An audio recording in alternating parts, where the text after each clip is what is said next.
Hey, wine mermaids. This is the Peace, Love, and Wine podcast, bringing you happy hour conversations with awesome women on self-care, sisterhood, and creative living to reduce stress and maximize joy. Life is short, so grab a glass and get ready to sip, sparkle, and make a splash. Make sure to visit peaceloveandwine.com and enter your email to receive VIP deals and get your free self-care download. Now, here's your wine sister hostess with the mostest, Tiffany Humfeld. Hello and welcome to the Peace, Love, and Wine podcast. I'm here with my guest today, Erica Wilkerson. Welcome, Erica. Hi. Thanks for having me. Thanks for coming. So you have worn a lot of hats, it sounds like. You're an Army veteran, a nurse, now an author of the book Perfectly Imperfect, and a female empowerment coach. Yes. Busy. Stay busy. Can you tell me a little bit about, I guess, your journey? And that could take a while, right? So tell me about that. And that is what inspired the book, correct? Right. So through my time I was retired from the Army after 20 years of service. So during my time, I worked in women's health mostly. I was a medic, and then I went on to become a registered nurse. But during that time, I just ran into so many women that, always confided in me, always wanted to talk to me about what was going on in their life. It wasn't even surrounded by health, but, and so it was we just had a common thing, and the common thing with anyone is the pain that someone feels. So that was kind of I don't know how to say it, but something that was a constant thread throughout the conversations that I would have with women. And so I know with me going through what I went through with my first marriage, with being in an unhealthy relationship, I knew that I wasn't alone, and they weren't alone either. And I knew that this needed to be talked about. So that's what brought about my book. And then once I got out the military, of course, I had more time. So, and everything, all those feelings started coming back, and I said, I needed to get this out. So. And were you finding that there was a certain theme with the pain with the women that were in the military? Like, was there a common, I don't know, behavior or, because of the specific nature of that kind of work? Were you finding that, maybe there was common relationship problems that people would run into that are kind of unique to military life? Yes, it's Army. I was in Army, but, somewhat, because I also deal with the, military spouses also. And it was common thread of, you being gone, people going on deployments, being separated, having to come back together with each other, having to relearn each other. And some of that relearning process didn't always go well, So, yeah, that was kind of a common thing, that you always had to relearn your spouse. And people change, over time. So. Was your spouse in the military? Yes. We were both military. So it was kind of hard. And there's no real main support, or it wasn't really talked about, how to bring your relationships back together, after you've been separated, and, That was part of the training they gave you? Somewhat. Okay. Yes, they have this thing called the reintegration, but that was more for the unit purposes, to check, do a check, fill in the blank, check the box off, not an actual counseling or anything else for, that was provided, I think that's starting to change now, isn't it? Oh, yeah. Yeah. Because especially after, I know it was back in the day where there was a bunch of soldiers that came back for deployment, and they were killing their wives. Oh, wow. Yeah, it was like a big thing at Fort Bragg. I'm sure if you look it up, you'll be able to find it. But yeah, and so it was a big thing, but it gets covered up. So, okay. What did you find the most challenging with your own relationship that is no longer a part of your life? Correct. Right. Yeah, we were divorced several years ago. But I think the most thing was that I was also serving my country and taking care of other people, but I really wasn't taking care of myself. Gotcha. So you're lacking in self-care. Exactly. Okay. So that's what my main focus is now, self-care, trying to get women to, put themselves ahead of put themselves in the forefront, Because you learned very acutely what happens when you don't, right? Exactly. You don't have anything left to take care of the people that you're supposed to be caring for, right? Exactly.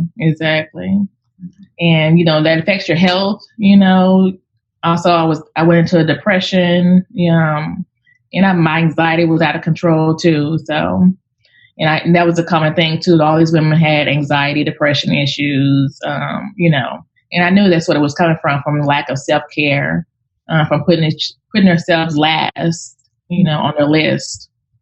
So how do you help women now? So now, do my empowerment coaching. That's what I give them, the tools that they need to have a vision for themselves, have some goals, help them create a avenue to accomplish those, institute those self-care practices, give them daily affirmations, and kind of be their accountability partner. Mm-hmm. So, yes, that's a big one. That's something that I do too. Okay, so you talk about perceptive living. Tell me what that's about for you. Okay, so perceptive living, that's kind of like my company's name. So I use these 3 different steps in my book. Be, know, and do are the main steps that I use. Be is how to become beautifully evolved, is what I call it. It's basically just getting back to where you're loving yourself and taking care of yourself, relearning who you are, before life drowned you out. Mm-hmm. Getting back to who your authentic self was. And just being you, being able to smile, to laugh, just enjoy life, instead of just going through the motions and being in robot mode, Right. Life on purpose instead of by default. Exactly. No, the no part, I use the acronym, keep moving forward, no turning back, onward to greatness, and winning at inner peace. And that's just basically getting those, taking the time to gather the information that you need, surrounding yourself with people that will hold you accountable and that will support you through your time of need. So, and then the do part is, I say, dominate originality. Sorry, I use acronyms because I'm an army girl. So the do part is, that's when you're taking the action to actually put this all in motion, where you can show off your gifts that you were already given, making your goals and dreams come reality. So, and if somebody's not tuned into their gifts, what do you help them do so that they are able to tune in and recognize what those gifts and strengths are? So, one of the main things I recommend is that they get a piece of paper and just kind of do a brain dump. Write down at least 10 strengths that you have already. We always can find the negative things so easily. Oh, yeah. But it's always hard to come up with those strengths. It's like if you're a mom every day, you already know you have strengths of you're a manager, your organization skills are great. You already have those little things but people, we don't focus on that. So I just help them to illuminate those skills and strengths that they already have. Nice.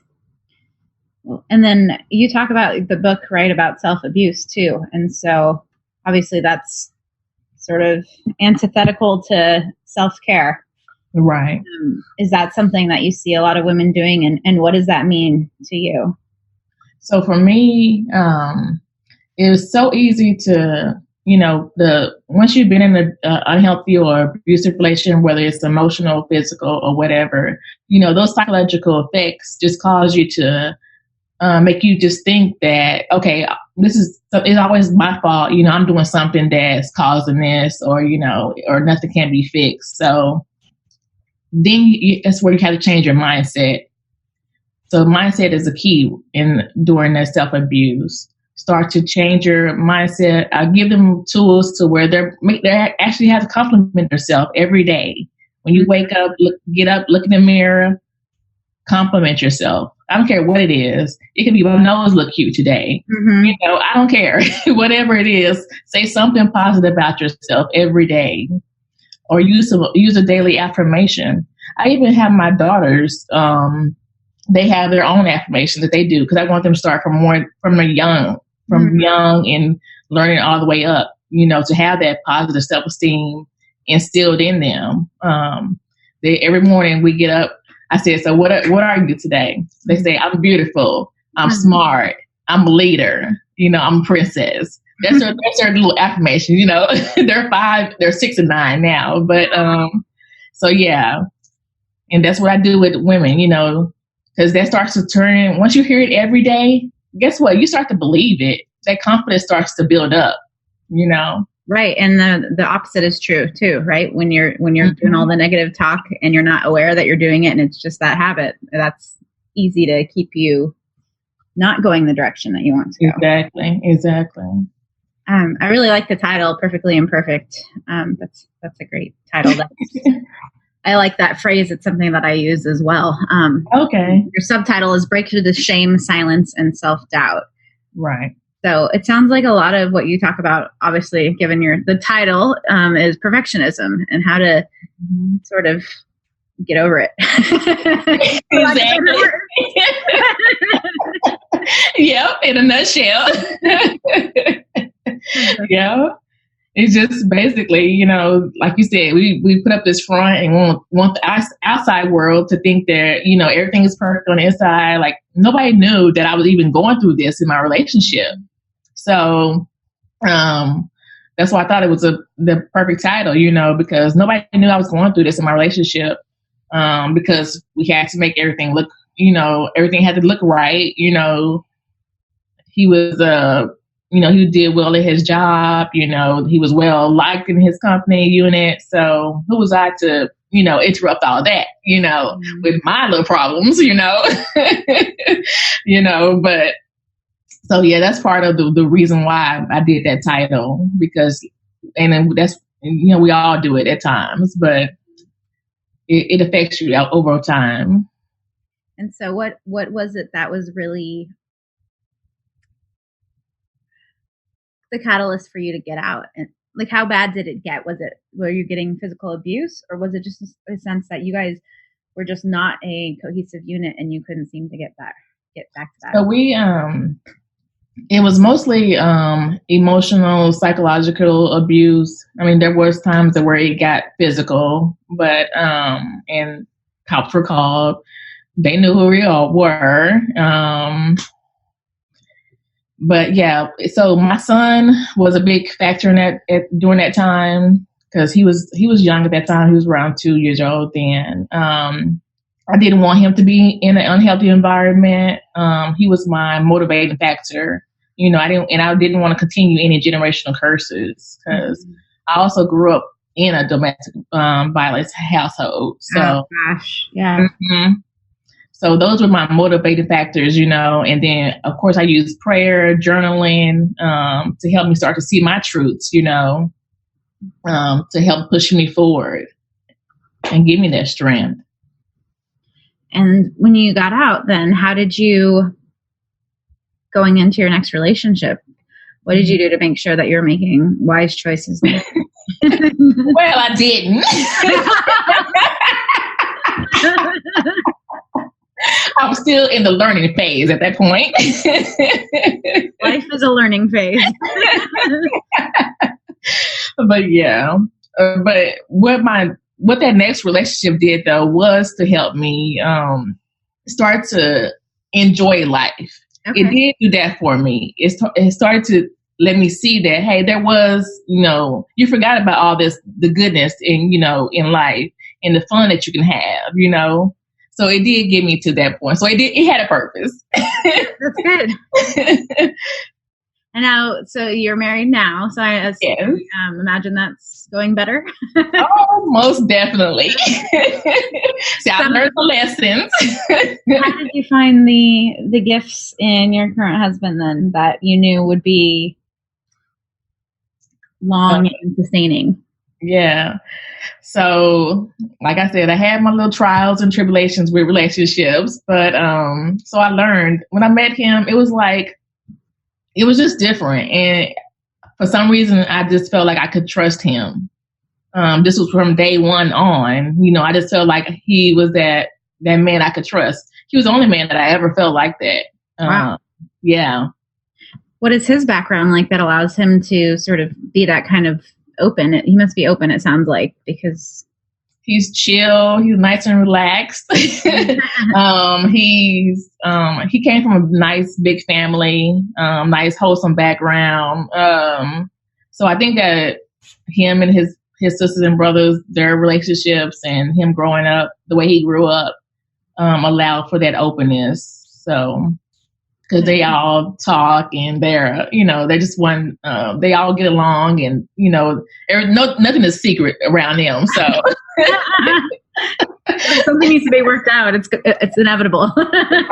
Right. So yeah, he was the only man that I felt secure and safe with. So I knew from our first date, and I don't know but I believe in spirituality and all that and different signs. And there was a sign that said that, on our first date, it came to me and said, this is going to be your husband. And I was like, whatever, I just shrugged it off, And then sure enough, when I got, when he proposed to me, that same little voice came back to me and said, I told you. I was like, what? So I was like, okay, it must be meant to be then. So what do you do now to protect that relationship and make sure that you guys are always, checking in and then course correcting? Right.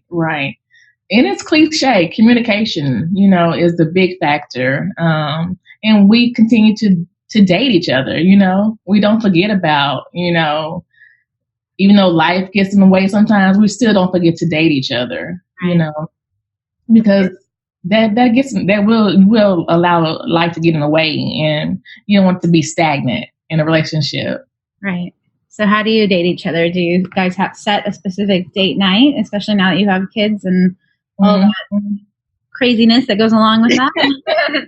So a lot of times we'll do like a usual lunch day. So on Fridays is our lunch day to, get together, of course, during the day when no kids around. And, that's our time to really talk about anything that's going on and, besides pillow talk or whatever else, but to really dig deep, in conversations. So that's our main day, Friday and lunch. So, and then yep.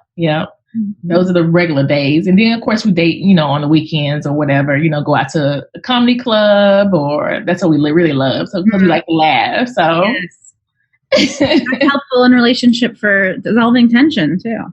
Mm-hmm. Oh, yes. Good. So, who do you want to read this book? So, this book is for it could be for a mom and for that working businesswoman, that boss lady,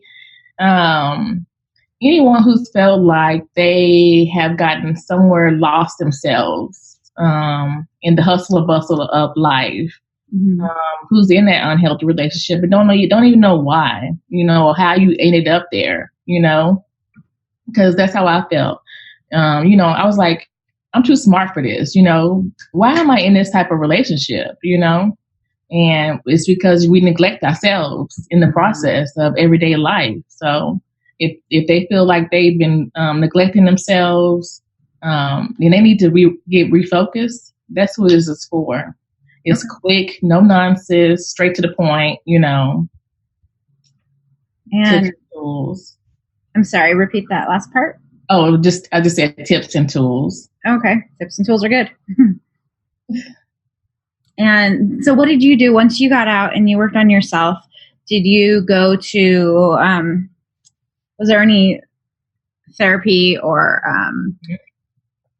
just support of some kind of professional support that you got that really helped you? And then subsequent to that, did you get any specific training with the women that you work with now?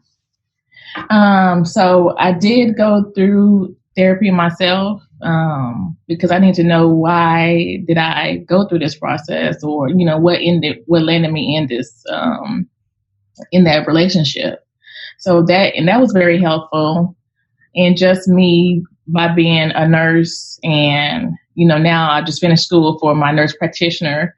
So learning lots of tools and just reading also and studying relationships, behavior, and the psyche of those type of relationships, being in unhealthy relationships, and why, especially we as women, put ourselves to the side through time. So, is any of that discussed in your nursing education? So somewhat, we do have some psych training, but no, not as far as putting yourself first, doing your self-care, working on self-esteem and stuff like that. No. Okay. It's more like, okay, this is what to look out for or be aware of, but not how people can actually improve it. Right. Right. Well, it sounds like you are doing good things then. Yeah. What do you think is your overall message that you would like to leave women who maybe feel like they're in a situation that sounds similar to what yours used to be? So one is that you're not alone, and there is help out there for you. I'm here, I'm available to be contacted and, help you do steps. But my main message is that, don't forget to treat yourself as well as you treat others. We're kinder to the stranger than we are to ourselves, right. And that's not how it should be. Even the airlines tell us to put on our oxygen mask before we help others. Yep. It's the same thing. You have to have that self-care in place in order to fully give of yourself to others. You're only giving like a piece of yourself to someone when you could give your full engaging self to them, Yeah, and I think when you do that self-care and you're sort of refueling yourself that way, then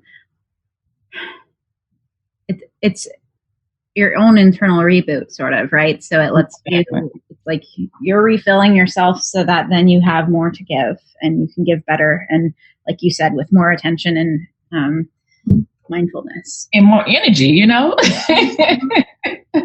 Everything just becomes better. Exactly. So what are some of the things that you really enjoy doing for self-care? So self-care, I love writing, my journaling. I love it. I love dancing. That's one of my other things I like. I like doing dancing. What kind of dancing do you like? Ooh, I don't know, but keep a secret, but I can't dance really, but I can do a little two-step. I am all about the kitchen dance parties. But I'm a great chair dancer. Yeah, I can sit in a chair and I'm like, I look like I'm really doing something. Props are fine. Yeah, I just started, I took a burlesque class a couple of weeks ago. Ooh, I've been thinking about that. Yeah, I do it. Go do it. Well, great. I would love to wrap up and let people know where they can find you if they feel like they'd like to chat and learn more about your work. Yeah, they can always go to my website, perceptivelivingnow.com. Perceptivelivingnow.com? Correct. Mm-hmm. And I'm on Facebook, Perceptive Living with Erica. I have a page there. I'm on Instagram, also Perceptive Living. And yeah, I'm on all those social medias. So. I will link to them in the show notes so people can find you there. And it was really fun talking with you. And I want to hear back once you've taken a class. Oh, sure. So you can laugh at me. I know. No, because I just know, like, if you're already a pro with the chair, it can only, get better. Well, thank you for having me. All right, Erica, thank you. It was fun. All right. Bye-bye. Bye. This is a public service announcement from Peace, Love, and Wine. Hey, Mermaid, are you feeling calm AF? If not, I have a solution for you, and it's free. Go to peaceloveandwine.com and grab your free self-care download by entering your name into the pop-up, or just go to the show notes and grab your Calm AF link there into your email, and we'll get you on your way to feeling good. Oh, yeah.